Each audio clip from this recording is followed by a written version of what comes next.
What's up, guys? Abstract Tiger here, and I'm Chris, I'm Drew. and we are back with a brand new episode of Bad Batch. And before we get into that, what happened last time? Last time we had two episodes come out back to back, not because of any of our doing, but they just released two, so we did two. They were sort of part one and part next, sort of, in the fact that they started on the same planet, and they stayed on the same planet. But the first episode, episode 9, was all about basically mining. Mm-hmm. This explosive stuff. And Omega was having difficulties, I guess, coming to terms that Echo was not there anymore, and everybody else seems fine with that. With no help from Tech. Yeah. The uber logical one of the group. Yeah. But they finally had, by episode's end, they've had a little chat, and now it feels a lot better about it. Because her whole thing was, we're a squad, we stayed together, and whatnot. Yeah. Oh yeah, and Sid had bought a mine, that's why they were there in the first place, and it was pitiful. For Ipsium. Yeah, and then things went sideways, because if they didn't, we wouldn't have a show. Because Star Wars. Yes, because plotline. We had to tunnel into a. Well, actually, we did a whole like the Cave-in? water Oh. slide to a whole new place. Yeah, the waterfall to the lake at the basic cavern. And then they got more of the Ipsium there, which was a whole lot better quality than what was in Sid's mine. Yep. But shh, we're not going to tell anybody that. But right off the bat, as soon as they got there, their ship got stole. Yep. And that's kind of where episode 10 kind of leads into, where they're going...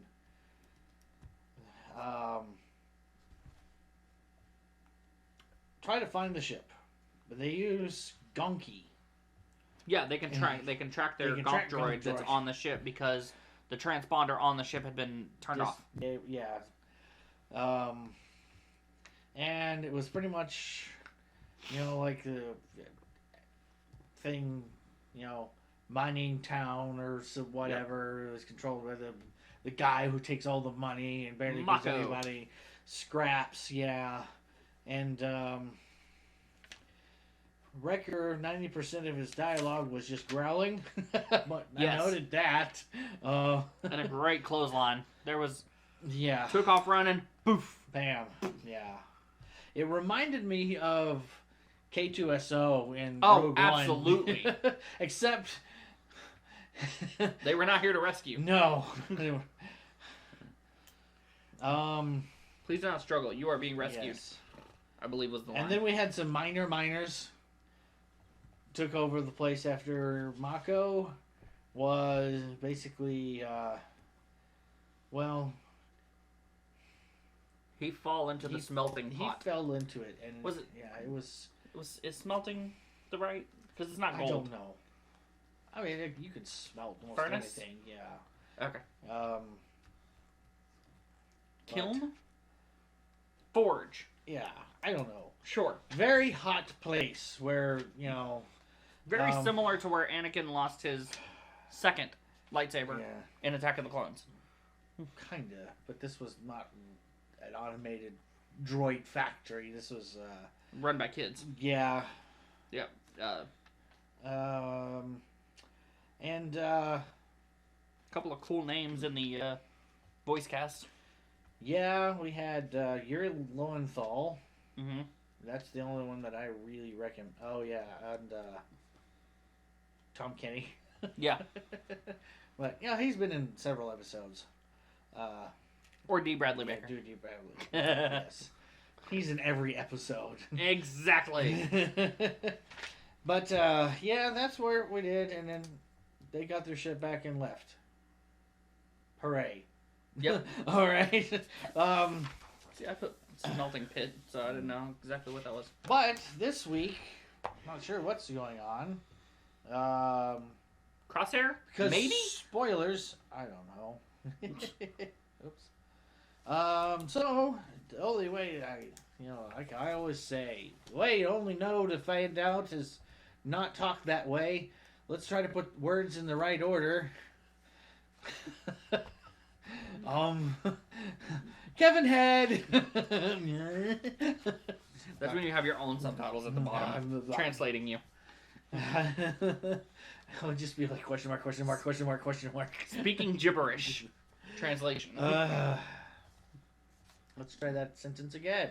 The only way to really truly find out is watch the episode. Yes, which all right. That is what we are here to do. Yes. So let's get going in with, shall we? Indeed. All right. Metamorphosis. Okay. Oh, okay. Oh my. Big That's ship. a nut. That's a wreck. Here we got a clone commando. Joel, you gotta hit it harder. It's above you.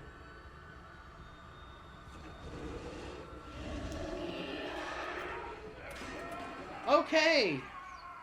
So this is the Star Wars Predator crossover. I was gonna say more like Alien? aliens. Yeah. Yes, xenomorph. Indeed. Dr. Hemlock. Hemlock. Oh, it pains me to see you like this.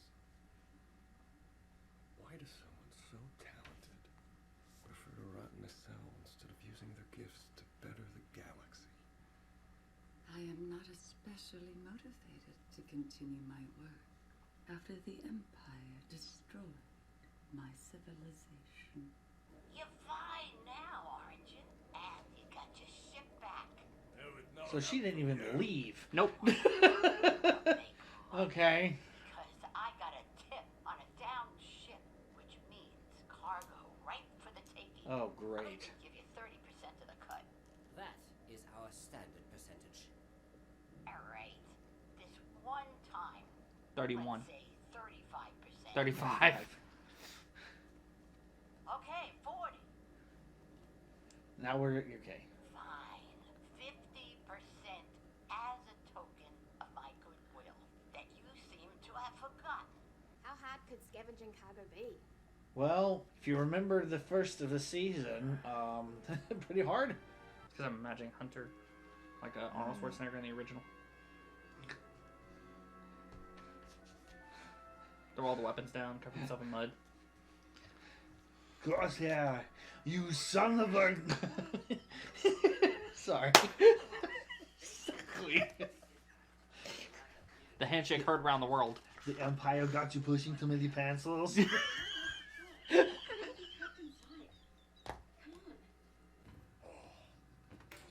out. High volt electro style.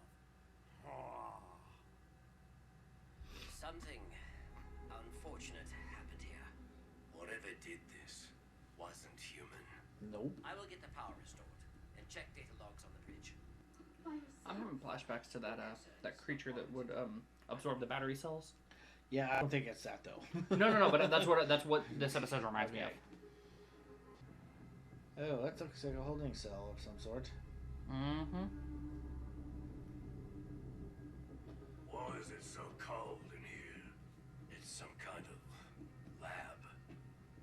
Great. It's the cloning technology, but this configuration is different than anything I saw in Tapoka City. Ew. Slimy. These are reinforced walls. What were they keeping in here? I don't know. But it's still on board. Oh. Hello. Let's not.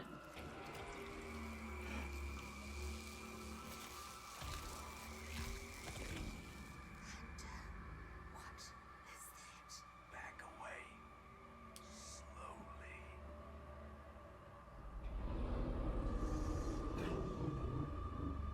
It does kind of look xenomorph-esque. With no eyes. Oh, jeez. Mouth inside a mouth. Uh-oh. Uh-oh. Oh, jeez. Okay. I suspect this is some type of research vessel. We know! And whatever they were reading just got loose. And it's headed your way.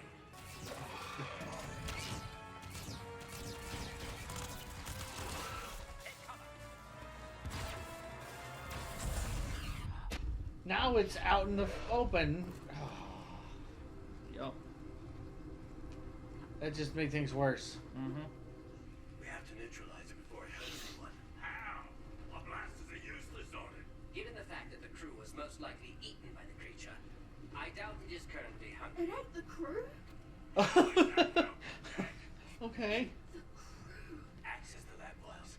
Find out what Wow, species that we're really dealing with and how to stunned stop her, I guess. I can help. I know my way around terminology. it. Go. Rekka, with me. Start here. This is used to extract and manipulate a host's genetic material. You are familiar with this type of cloning? Not exactly. I heard rumors of other Kaminoan experiments, but Malasay kept that data away from me. I think whatever they were doing was happening off-world. Look at this. These appear to be designs using the creature's genetic material for modified armor plating. That must be why it was unaffected by our blaster fire. I wonder if it's like a modified Zill This beast. confirms that the species feeds on energy, which propels its rapid growth. You mean it'll get even bigger? Yes. Zillo beast.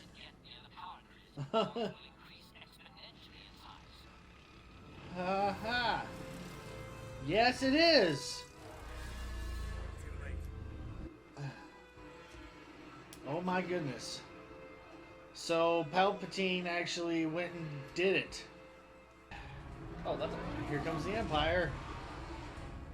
Yeah, that's not going to be big enough anymore. I was gonna say, those... Why do they need that big of a fleet when it's only one... Okay. Destroying its power food source. Mm-hmm.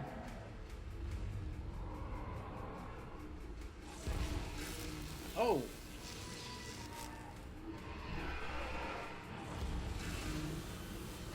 Okay.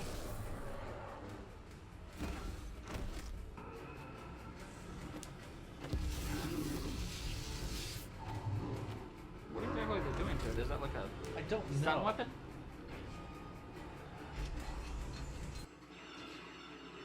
Train game.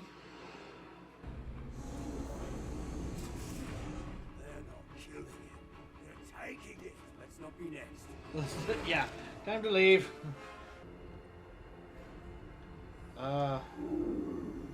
Oh, okay.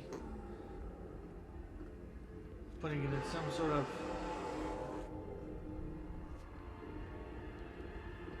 cold liquid of some sort?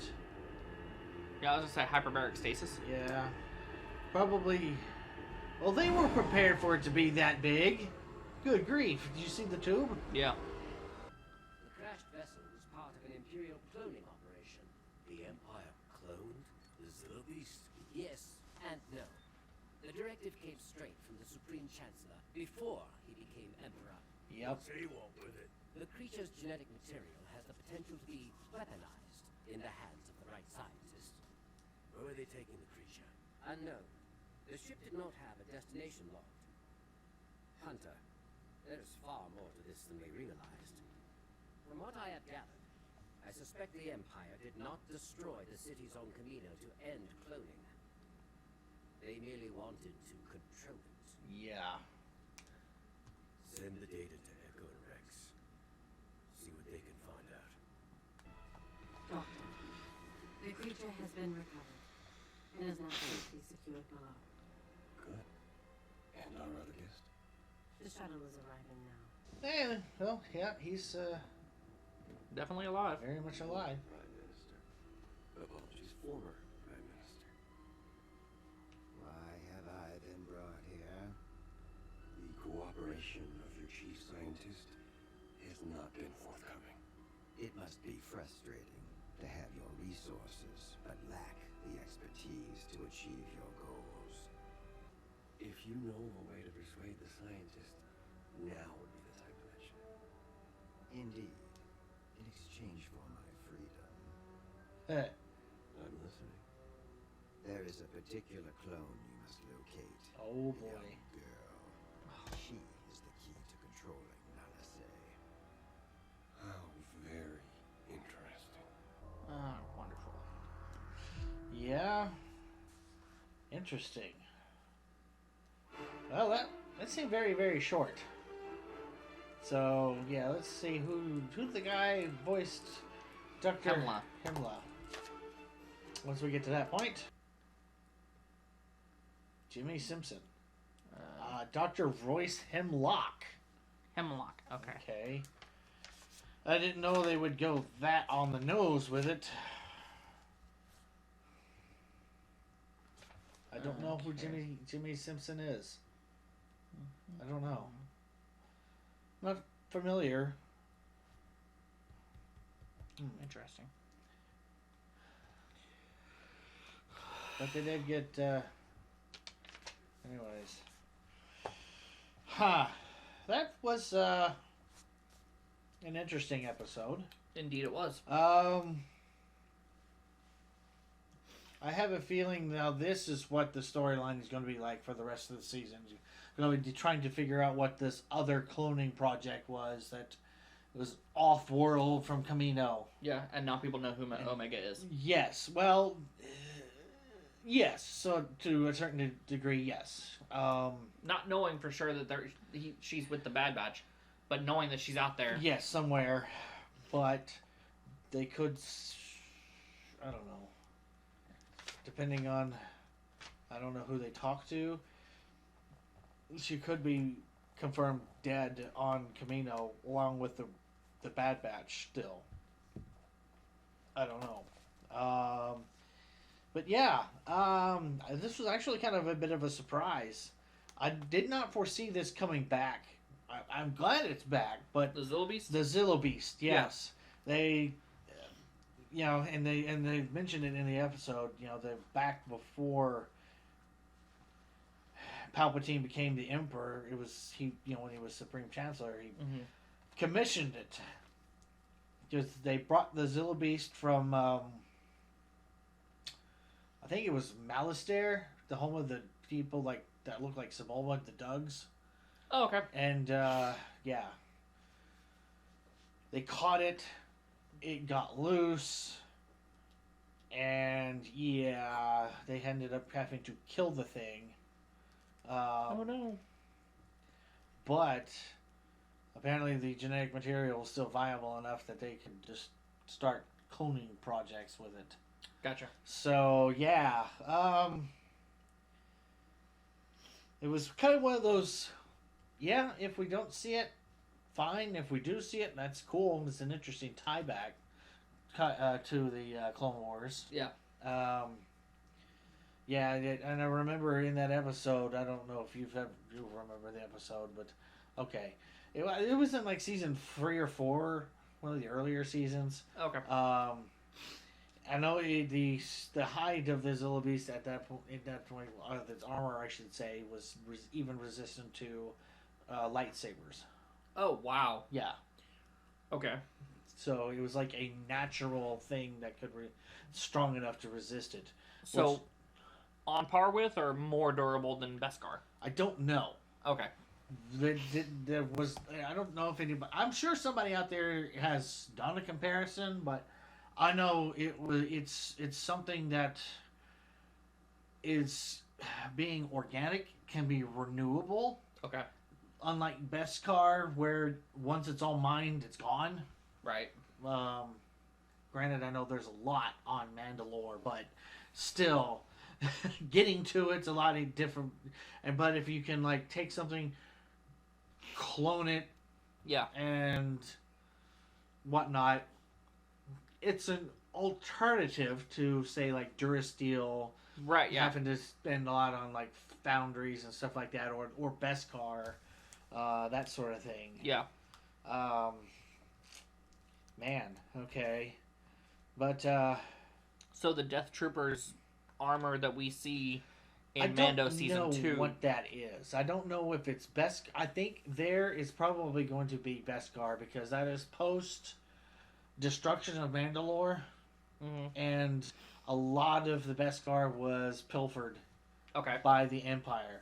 Because if you remember in the Cantono that Din Djarin gets at the beginning of Season 1, that's just got stacks and stacks of it. Yeah. They all have an Imperial symbol on it. That's why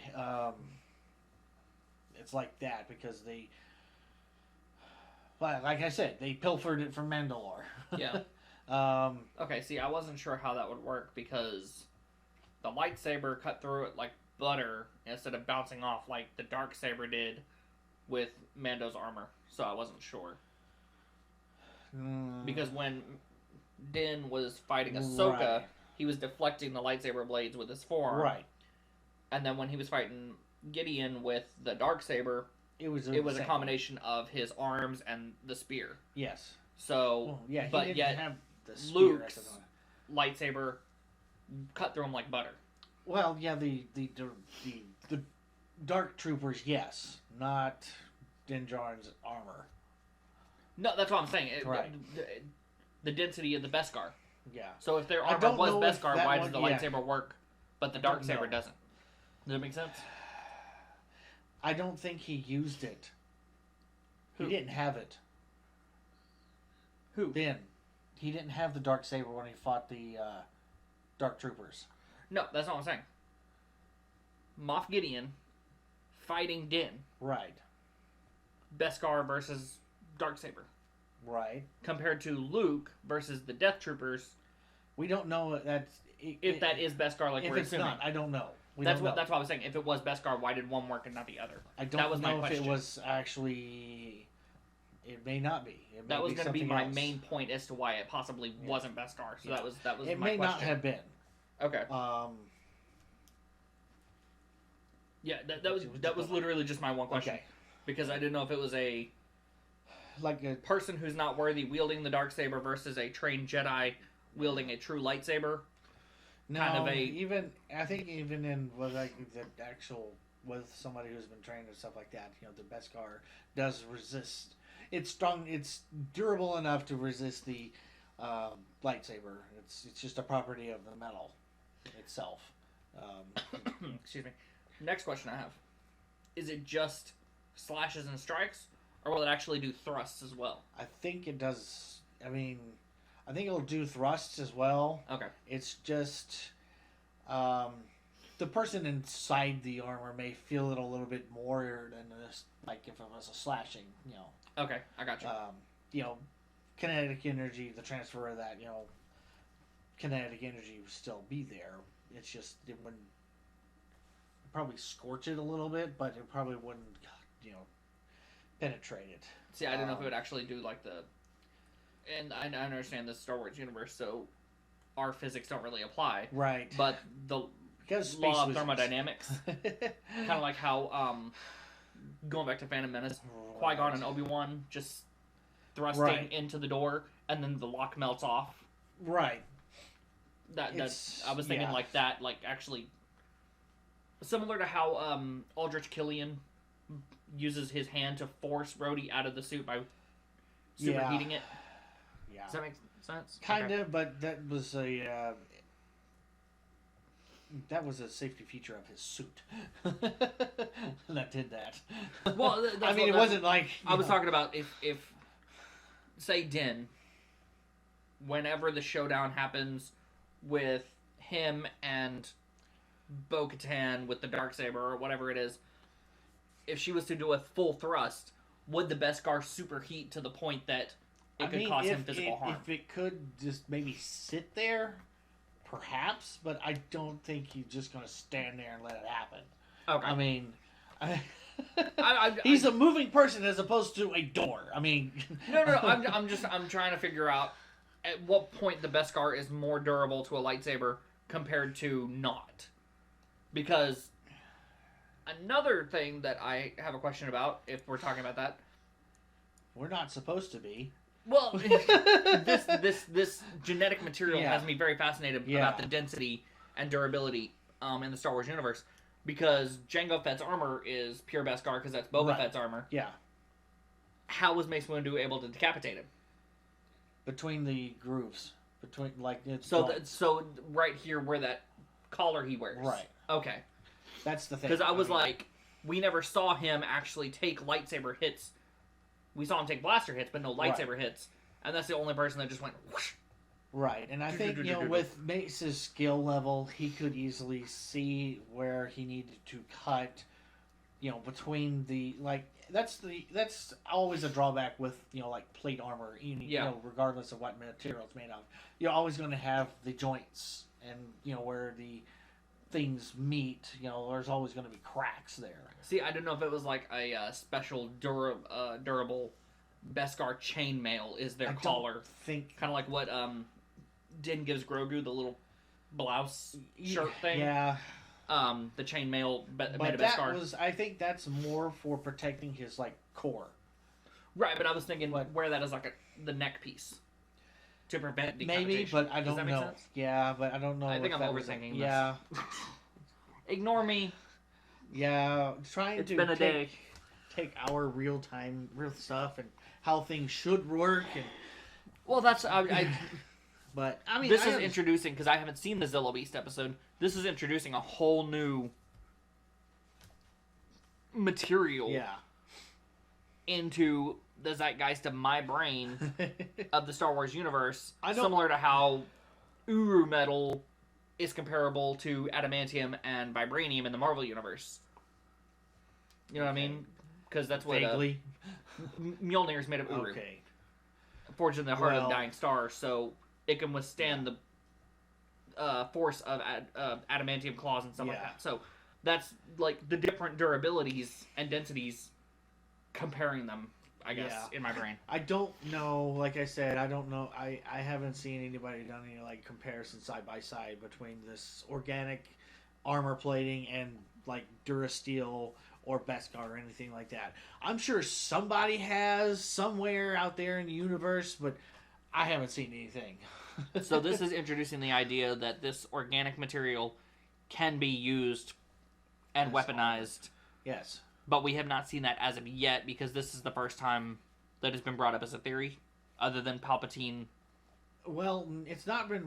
I mean, yes, it's been... It's like the first time since the Clone Wars, quote-unquote, ended. Okay, but we haven't seen anything in canon where Zillo Beast armor exists. Yes, in the actual episode itself, where the thing was introduced. On the Zillo Beast or on other people? Okay. Are you talking about people taking the armor and putting it in? I have no idea. Okay. I don't know.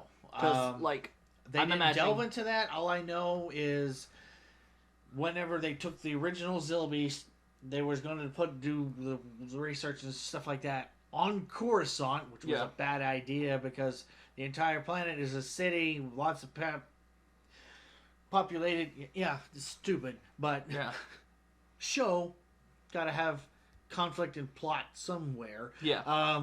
But it was one of those things. It's like through the whole thing with this thing being woken up on Malastare, and the ensuing attack that happened.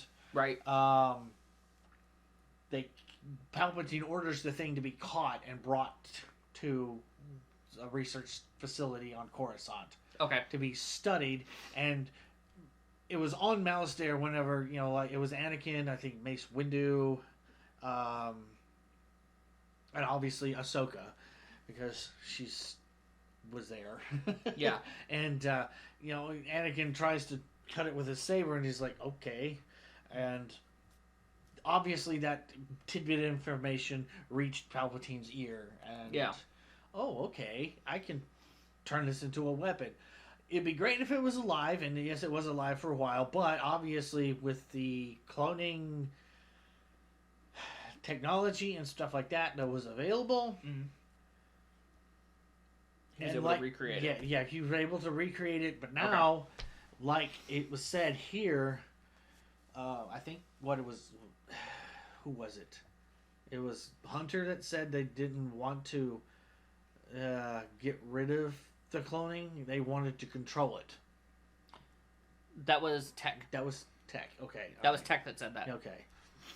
So, yeah, I'm sure that there are other things going on, but this definitely was probably one of the ones that they were wanting. If they could get a sustainable alternative that's probably as good or just as good or maybe even a little bit better than, like, say, Durasteel, which I think is what a lot of the clone armor was made out of before they went to that weird plastic stuff. Yeah. I say plastic, I mean, yeah, in canon, the stormtroopers. it's the stormtrooper armor is made out of something else, but and then in real life, it was plastic. Yeah, and then they went with, for the First Order troopers, they went with something completely different. And then we're not even going to get into the whatever it is that Captain Phasma's made of. So, well, it didn't take something to the face, whatever. Anyways, but yeah, this was an interesting, really a good episode. It had that creepy tone that was for me were reminiscent a little bit more of like Alien. It was for me until they actually released the creature. Yeah, then it became King Kong. Yeah, well, swatting away in the Godzilla. top of the Empire. Oh, I was thinking Empire State Building. Yeah, because if it would have actually absorbed it and turned it into a ray blast, I would definitely see Godzilla. But it hanging on up there and swatting, it reminded me straight up King Kong. Yeah, it was a little bit more King Kong-esque, this version, because it's a little bit different than the original. So they've modified it. Did the original shoot a ray blast when it No, absorbed it did not. Oh, okay. It was more... It didn't absorb any energy at all. Oh, it didn't feed on energy? So that's probably something that they... It needs to replenish nutrients. Maybe. Because of the cloning process? I have no idea. I mean, they could have done something...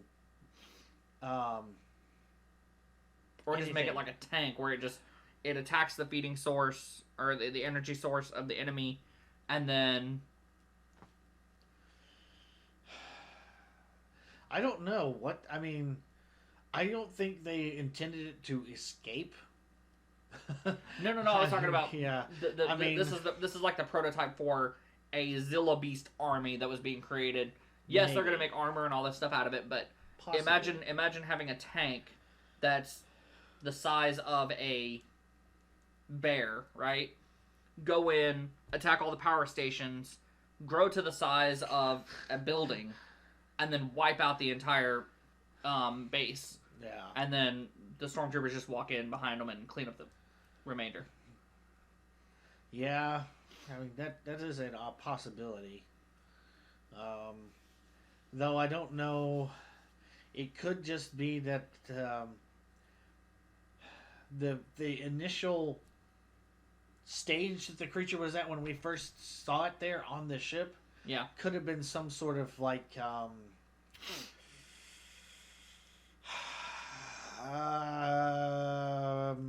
I wouldn't say like a caterpillar type esque thing, but it was more of like a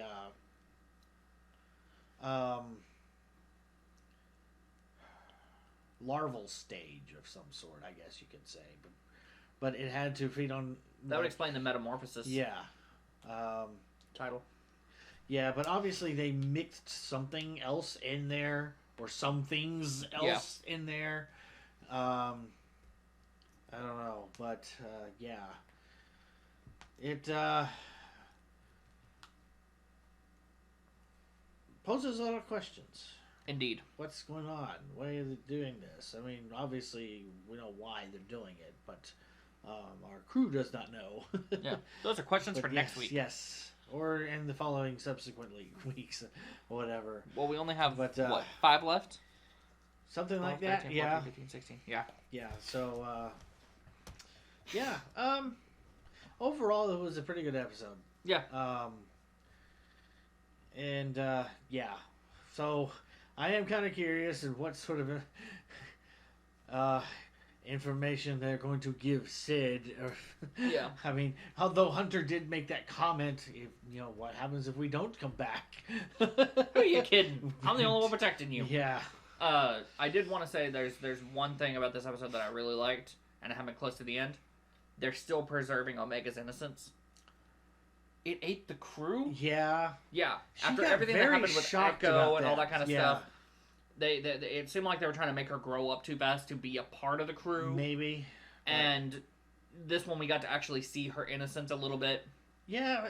Kind of in a comparison to another show we react to, The Last of Us, where it's not very often we get to see Ellie just be the kid that she is. And so, even though all this crazy stuff is going on around Omega, it ate the crew? I just thought that was a pretty neat storytelling trick. Yeah, it seemed a little awkward, though, at least to me, because it seemed like it was just like all of a sudden, just out of nowhere, just like, okay. Well, this is also the first time that you've seen it. All the creatures that they've come across, whether it was the Rancor, whose name I can't remember. Moochie. Yes, Moochie. Whether it was the other energy-eating creature. Yeah. The thing they encountered in the mines, not this season, but last season, when they were like Donkey Kong, the carts. Oh, yeah. Okay. None of the creatures have been aggressive, unnecessarily. So this would be the first time she's seen one of the creatures, the alien creatures, be hostile other than that ship thing from a few episodes ago. But does that make sense? Kinda, but in my immediate recollection, nothing has actually attacked them without some kind of provocation. Yeah, I guess, but I don't know. The closest thing was probably been the spiders on Kashyyyk. But even then, I don't know. It just, they didn't eat them, but I don't know. Right, but again, that if there's no provocation, they didn't bother them. Right. Was it Gungi? Kind of like used the Force and telepathically was like, they're cool. Yeah. I don't know. I don't know. It just maybe her reaction just seemed a little bit too shocked, too sudden. All of a sudden, because it was that just like, oh, okay, that was just a little odd. But I don't know. But yeah, I guess you could say that a little bit. That she's kind of been sheltered, still having a little bit of shelteredness to her. Oh yeah, absolutely. It's like that kid that gets homeschooled just gets thrown into high school with everyone else. It's like culture shock. Yeah. And we saw that pretty much the entire first season. Well, so we have a Dr. Hemlock now, which is very on the nose. That is not a bad guy name at all. But anyways. As opposed to Vice Admiral Rampart? Yeah, well. But hey, I guess it's easy to identify good guys, bad guys, I suppose. Whatever. You don't see any good bad guys named Ben. Or Steve. I was going to say, Ben Solo. Kylo Ren. Kinda, but he changed his name, but he didn't change his name. He took a title. He's still Ben Solo. Yeah. Kylo Ren was his title under the Knights of Ren. Yeah. Which we never really got to see. We saw him fight them for like... And that was it. 3 minutes. And then it was it. And then they did some weird force manipulation... Thinking with force portals. Project transference. I'm going to drop my lightsaber and he's going to grab it from behind his back kind of junk. Okay. I have a lot of complaints about Rise of Skywalker. Yeah, well... is the damage but ironically, I really liked it. I'm in the minority, I know, but I really enjoyed Rise of Skywalker. It was better than Last Jedi. Oh, when it came out, I put out an editorial on Facebook about how much I enjoyed it. I said it was my favorite Star Wars movie to date, which is definitely in the minority, and it has its issues. But I liked where the story ended up. It's just the lightsaber transference and the force healing are the two big complaints I had. Okay, well, I don't have anything else about the episode itself. I don't either. At least we stayed all on... Well, with the exception of me using Marvel as a metaphor, we stayed on subject. Yeah. Star Wars. Sort of in Star Wars, yes. Sort of in Star Sort Wars. of in Star Wars. Except I said warp instead of hyperspace. But, yeah, it's setting up a mystery for, I guess, the rest of the season or whatever. So, I guess we'll find out what's going to happen in the next episodes or so. Yep. So, yay. Stay tuned for that. So, be sure to like, subscribe, hit the bell so you don't miss any of those fun episodes and the chaos that ensues after, in the interim. Whoa. So, yeah. Until next time, bye-bye and be blessed, everyone.